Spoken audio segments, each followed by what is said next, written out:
नमस्कार, India news Madhya Pradesh Chhattisgarh देखना आप आपके साथ। मैं हूं आयुष सूर्यवंशी। बड़ी खबर है, सीएम भूपेश बघेल टीएस सिंहदेव दिल्ली दौरे पर जाएंगे। कल राहुल गांधी से मुलाकात कर सकते हैं। राहुल ने दोनों नेताओं को बुलाया है। सूत्रों के हवाले से बड़ी खबर है, राहुल गांधी से मुलाकात कर सकते हैं दोनों नेता। सूत्रों के हवाले से बड़ी खबर है, सीएम भूपेश बघेल और स्वास्थ्य पंचायत मंत्री टीएस सिंहदेव कल दिल्ली दौरे पर जाएंगी। ये बड़ी और अहम जानकारी, इस वक्त की बड़ी और अहम खबर। राहुल गांधी ने दोनों नेताओं को दिल्ली बुलाया है। सीएम भूपेश बघेल टीएस सिंहदेव कल दिल्ली दौरे पर जाएंगे। इस वक्त की बड़ी और अहम जानकारी से आपको रूबरू करा दें। राहुल गांधी से मुलाकात कर सकते हैं दोनों नेता, ये जानकारी मिल रही है। इस वक्त की बड़ी और अहम खबर से आपको रूबरू करा दें। सीएम भूपेश बघेल और स्वास्थ्य मंत्री टीएस सिंहदेव दिल्ली जाकर राहुल गांधी से मुलाकात कर सकते हैं, जानकारी मिल रही है। राहुल गांधी ने दोनों नेताओं को बुलाया है, ये खबर है सूत्रों के हवाले से। इस वक्त की बड़ी और अहम खबर।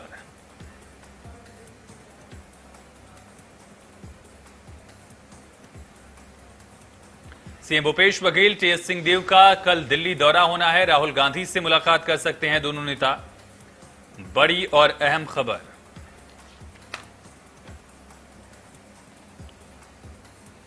बड़ी और अहम खबर से आपको रूबरू करा दें। इस वक्त की बड़ी और अहम खबर है, दिल्ली दौरे पर जाएंगे सीएम भूपेश बघेल और स्वास्थ्य मंत्री टीएस सिंहदेव।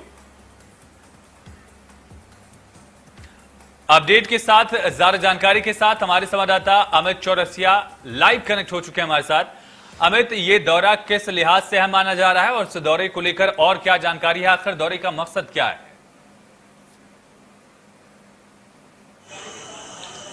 जी, जैसा कि आज मुख्यमंत्री भूपेश बघेल का 60वां जन्मदिन था और तत्काल ही राहुल गांधी का बुलावा आ जाना एक बड़ी बात है।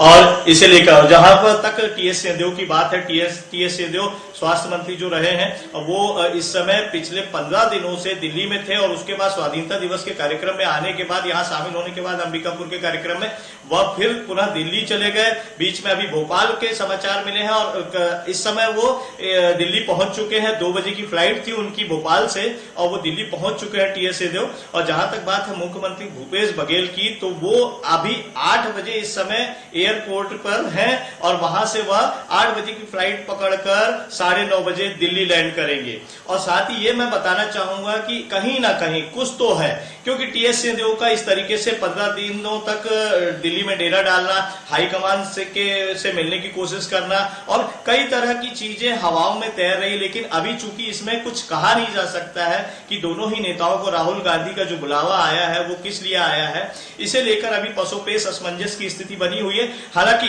कहीं ना कहीं ये बात अंतरकलह से जोड़ी जा रही है, जो कांग्रेस की अंतरकलह है। बृहस्पति सिंह का जो प्रकरण हुआ था यहाँ पर और उसको लेकर सदन में जो हंगामा हुआ था, टीएस सिंहदेव का जिस तरीके से सदन छोड़कर जाना हुआ था, ये सारी चीजों को उससे जोड़कर देखा जा रहा है। कहीं ना कहीं वो इतने आहत हुए हैं कि वो अब इसे लेकर सारा ठीकरा उन्होंने भूपेश बघेल पर फोड़ दिया है कि कहीं ना कहीं ये भूपेश बघेल द्वारा कराया गया कृत्य है। तो इसे लेकर उन्होंने हाईकमान के पास अपनी बात रखी है और राहुल गांधी ने जो बुलावा भेजा है ताकि यहाँ पे कांग्रेस की सत्ता जो लंबे समय बाद 15 साल के बाद आई है, तो उसे वह खतरे में ना पड़े, इसके लिए दोनों ही नेताओं को समझाइश देने के लिए बुलाया जा सकता है। जी अमित, जो बड़ा पहलू है, टीएस सिंहदेव बृहस्पति सिंह के खिलाफ जो नोटिस जारी हुआ था उसके बाद उनका रिएक्शन क्या था?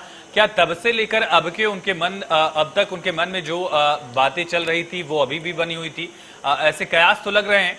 हालांकि पीएल पुनिया ने जो 2.5 साल का फॉर्मूला था वो खारिज कर दिया था, तो ये माना जाए कि फिलहाल जो स्थिति बन रही है वो बृहस्पति सिंह के बयान के बाद, उनके आरोपों के बाद जो विवाद उपजा था उसी से रिलेटेड हो सकती है, इसकी संभावना ज्यादा है।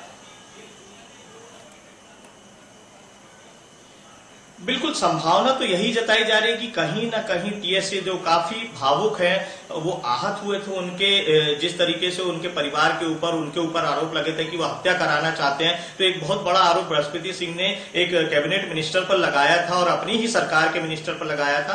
तो कहीं ना कहीं वो इतने आहत हुए थे कि उन्होंने सरकार के समक्ष भी बिल्कुल सदन छोड़ दिया था कि जब तक सरकार की इस पर कोई निर्णय नहीं लेती तब तक मैं सदन में कदम नहीं रखूंगा। इसको लेकर मानसून सत्र में 2 से 4 दिन का गतिरोध रहा और उसके बाद फिर जब वापसी हुए टीएस सिंहदेव और सरकार ने अपना पक्ष रखा कि टीएस सिंहदेव का इस मामले से कोई लेना देना नहीं है, उनके ऊपर किसी तरह का आरोप प्रत्यारोप नहीं है, तब जाकर टीएस सिंहदेव सदन में लौटे थे और जो सदन में गतिरोध था वह दूर हुआ था। लेकिन इतना जरूर है कि 2.5 साल की जो बात है वो कहीं तो हवाओं में थी, आज भी है और शायद संभवतः वो इस सरकार में 5 सालों तक रहेगी। चलिए, तमाम जानकारी के लिए अमित बहुत शुक्रिया आपका। तो बहुत अहम दौरा माना जा रहा है और दिल्ली दरबार में जब दोनों नेता पहुंचे